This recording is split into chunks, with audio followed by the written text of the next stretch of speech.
Good evening to everyone.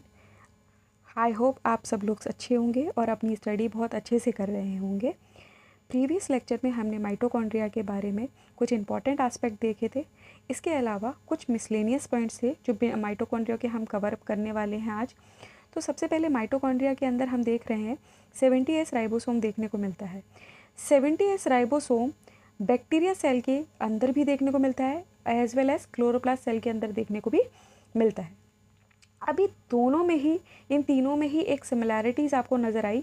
70S ribosome के बारे में जनरली पूछ लिया जाता है। माइटोकॉन्ड्रिया यूकैरियोटिक सेल है, एक यूकैरियोटिक सेल का सेल ऑर्गेनल है, उसके बावजूद इसमें 70S राइबोसोम देखने को मिलता है। इसके पीछे एक प्रीवियस हिस्ट्री ये रही है कि ऐसा माना जाता है कि जो माइटोकॉन्ड्रिया होता है सेल ऑर्गेनल, वो रिजेंबल करता है काफ़ी हद तक सेल बैक्टीरिया से। तो स्टोरी इसके पीछे ये है कि जब इवोल्यूशन हुआ होगा तो कहीं ना कहीं ये जो आपकी बैक्टीरिया सेल्स हैं उनसे ही माइटोकॉन्ड्रिया कहीं ना कहीं ओरिजिनेट हुए होंगे। ऐसी एक थ्योरी में लिखा गया है और काफ़ी कुछ इसके बारे में फैक्ट भी हैं जो बिल्कुल सच है। माइटोकॉन्ड्रिया के अलावा क्लोरोप्लास्ट के अंदर भी 70S राइबोसोम देखने को मिलता है और ये भी एक फैक्ट है जो माइटोकॉन्ड्रिया और क्लोरोप्लास्ट को बैक्टीरिया सेल से जोड़ता है।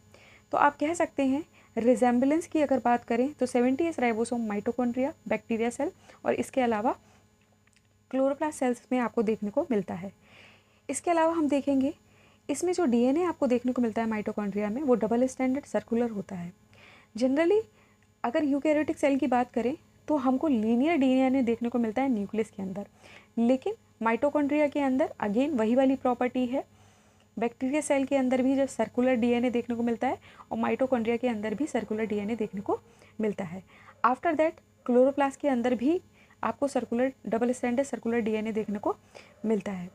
अब बात करते हैं इसी में ही नेक्स्ट स्टेप पर। On oxysome ATPase enzymes are present. ये बहुत इंपॉर्टेंट स्टेटमेंट दे रखा हुआ है।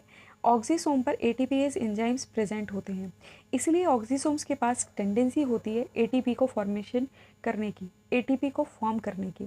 तो याद रखिएगा ATPase एंजाइम जो होता है वो ATP को बनाने में काम करता है। नेक्स्ट देखते हैं आप। नेक्स्ट हमारा टॉपिक है प्लास्टिड। प्लास्टिड के बारे में अगर हम बात करें तो प्लास्टिड स्टोर करता है फूड को, और एक्सेप्शनल केस आपको देखने को मिलता है प्लास्टिक में क्लोरोप्लास्ट को लेकर। क्लोरोप्लास्ट जो होता है वो परफॉर्म करता है स्टोरेज और फोटोसिंथेसिस, दोनों का ही काम करता है ये। तो एक्सेप्शन है क्लोरोप्लास्ट कि ये फोटोसिंथेसिस और स्टोरेज दोनों में ही काम कर रहा है। मेजरली अगर हम बात करें तो प्लास्टिड का मेन जो फंक्शन होता है वो फूड को स्टोर करना होता है। प्लास्टिड को सबसे पहले डिस्कवर्ड करने वाले साइंटिस्ट थे हेकल। इसके अलावा प्लास्टिड प्लांट्स के अलावा यूग्लिनाइड्स में भी देखने को मिलता है। यूग्लिनाइड्स में क्यों देखने को मिलता है? यूग्लिनाइड्स जो होता है वो कनेक्टिंग लिंक होता है बिटवीन प्लांट्स और एनिमल्स के बीच में। तो आपको पता होना चाहिए कि यूग्लिनाइड के अंदर क्लोरोप्लास्ट अगर प्रेजेंट है तो वो अपना खाना खुद बना सकते हैं। तो याद रखिएगा यूग्लिनाइड में प्रॉपर्टी होती है अपना खाना खुद बनाने की। अगर सनलाइट की प्रेजेंट होगी तो यूग्लिनाइड अपना खाना खुद बना लेंगे। अगर सनलाइट की एब्सेंट है तो ये क्या करेंगे, ये एनिमल की तरह बिहेव करेंगे और क्या करेंगे, दूसरों पे डिपेंड होकर अपना खाना बनाएंगे। इंपॉर्टेंट पॉइंट है अकॉर्डिंग टू एग्जामिनेशन। उसके अलावा हम बात करते हैं प्लास्टिड को कितने टाइप में डिवाइड किया गया है। Chloroplast, chromoplast and after that leucoplast. Chloroplast की बात अगर हम करें तो इसमें क्लोरोफिल देखने को मिलता है। क्लोरोफिल एक पिगमेंट होता है।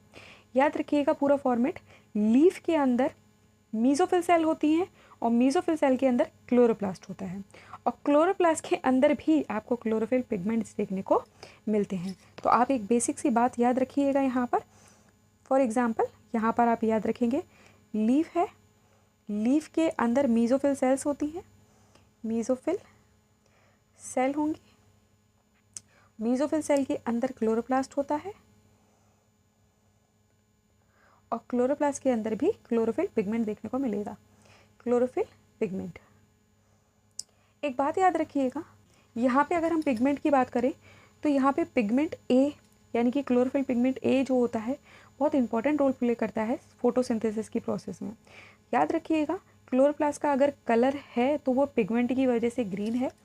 अगर यहाँ पर ग्रीन कलर का अगर आपको लीफ दिखाई दे रहा है, इसका मतलब ये है कि उसके अंदर आपको क्लोरोफिल पिगमेंट प्रेजेंट होता हुआ नज़र आ रहा है। तो याद रखिएगा, chloroplast contain chlorophyll responsible for the green colour of leaves.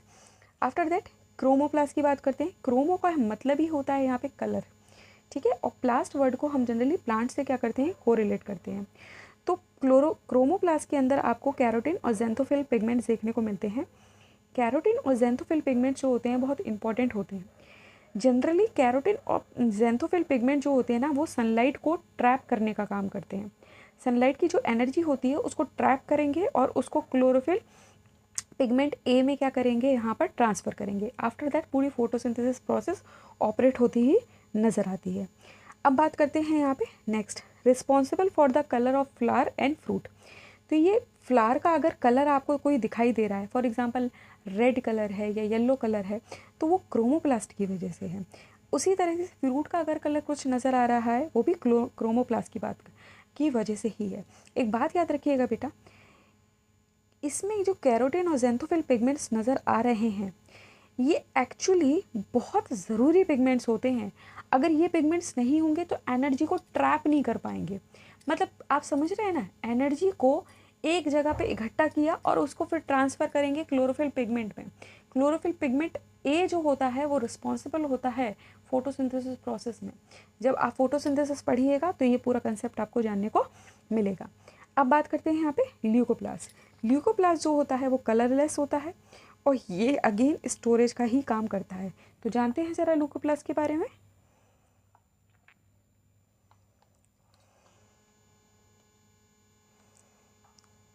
ठीक है, ल्यूकोप्लास्ट के बारे में अगर हम बात करें तो इसको फर्दर 3 पार्ट्स में डिवाइड किया गया है, amyloplast, aleuroplast and elaioplast. Amyloplast जो होता है वो स्टोर करता है कार्बोहाइड्रेट का। बेटा एमाइल का मतलब ही होता है स्टार्च, तो एमाइलोप्लास्ट जो होता है वो कार्बोहाइड्रेट को या स्टार्च को स्टोर करता हुआ नज़र आता है। एल्यूरोप्लास्ट जो होता है वो स्टोर करता है प्रोटीन को। एल्यूर वर्ड जो होता है, एल्यूर, आपने एल्यूरॉन लेयर के बारे में पढ़ा होगा, तो आप मोनोकॉट जब प्लांट्स पढ़ेंगे तो वहाँ पे एल्यूरॉन की लेयर्स देखने को मिलती है। तो एल्यूर वर्ड जो होता है वो प्रोटीन से रिजेंबल होता है, आप इस तरीके से याद रख सकते हैं इसको। एलायोप्लास्ट जो होता है इसको आप लिपिडोप्लास्ट भी कहते हैं और एल्यूरोप्लास्ट को आप प्रोटीनोप्लास्ट भी कहते हैं। तो एलायोप्लास्ट होता है वो स्टोर करता है ऑयल को एंड फैट्स को, ठीक है। तो आप याद रखेंगे ल्यूकोप्लास्ट को फर्दर 3 पार्ट्स में डिवाइड किया गया है और कौन कौन क्या क्या काम करता है, क्या क्या स्टोर करता है, ये आपको पता होना चाहिए। आपकी एनसीईआरटी में और even examination point of view से भी ये बहुत इंपॉर्टेंट है। ये एक छोटा सा डायग्राम है जो एनसीईआरटी में प्रेजेंट है। आप देखेंगे जो क्लोरोप्लास्ट होता है, क्लोरोप्लास्ट की जो आउटर मेम्ब्रेन होती है उसके अलावा फिर इनर मेम्ब्रेन होती है। इसका मतलब क्लोरोप्लास्ट जो होता है वो डबल मेम्ब्रेनस स्ट्रक्चर होता है, जैसे माइटोकॉन्ड्रिया में आपने पढ़ा था। यहाँ पर आपको क्लोरोप्लास्ट के अंदर कुछ फ्लूइड नज़र आता है, फ्लूइड फिल हुआ नज़र आता है। इसको हम स्ट्रोमा कहते हैं। क्या कहते हैं? स्ट्रोमा। स्ट्रोमा बहुत इंपॉर्टेंट है, यहाँ पे डार्क रिएक्शन ऑपरेट होती है। फूड को सिंथेसाइज करना ये डार्क रिएक्शन के अंदर आता है, अभी बात करेंगे उसके बारे में भी। तो देखते हैं ज़रा स्ट्रोमा के अलावा और क्या क्या देखने को मिल रहा है। यहाँ पे इस तरीके से आपको इस तरीके से कॉइन लाइक स्ट्रक्चर्स नज़र आ रहे हैं। ये एक के ऊपर एक कॉइन आपको अरेंजमेंट नज़र आ रहा है। अगर यहाँ पे एक कॉइन की बात हो रही है तो हम इस स्ट्रक्चर को थैलाकॉइड बोलेंगे। और यहाँ पर आपको बंच ऑफ कॉइल्स यानी कि इस तरीके से स्टॉक्स में कॉइन्स नज़र आ रहे हैं, उसको हम ग्रेनम कहते हैं। तो ग्रेनम क्या होता है? This is whole structure is known as a granum and this particular this structure is known to be thylakoid. After that आपको देखने को मिलेगा यहाँ पर डबल सर्कुलर डीएनए। तो आपको ये बात पहले भी बता चुके हैं कि माइटोकॉन्ड्रिया, बैक्टीरिया सेल और एक क्लोरोप्लास्ट, इसके अंदर ही आपको डबल सर्कुलर डीएनए देखने को मिलता है। अगर आपके दिमाग में एक क्वेश्चन आता है कि डीएनए जब यहाँ पर देखने को मिल रहा है तो ये अपनी सारी फंक्शन जो होते हैं वो खुद ऑपरेट कर सकते हैं। बिल्कुल कर सकते हैं, लेकिन क्लोरोप्लास्ट एक सेल ऑर्गेनल है, ये आपको याद रखना है। तो सेल ऑर्गेनल की जितनी भी एक्टिविटी होती है वो न्यूक्लियस ही कंट्रोल करता है। इसीलिए हम क्लोरोप्लास्ट को यहाँ पे सेमी, यहाँ पे जिसके पास भी इस तरीके का डीएनए पाया जा रहा है तो वो सेमी ऑटोनोमस सेल ऑर्गेनल होगा। मतलब ये पूरी तरीके से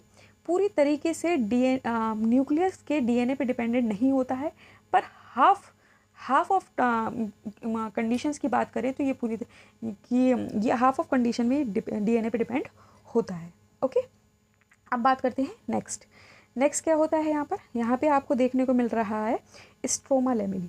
स्ट्रोमा लैमेली जो होता है वो कनेक्ट करता है थैलेकॉइड को। आपको दिखाई दे रहा है ये थैलेकॉइड को स्ट्रोमा लैमेली क्या करता है, कनेक्ट करके चलता है। अब बात करते हैं यहाँ पे थोड़े से इंपॉर्टेंट एस्पेक्ट्स के बारे में। थाइलेकॉइड जो होता है वो लाइट रिएक्शन ऑपरेट होती है इसमें।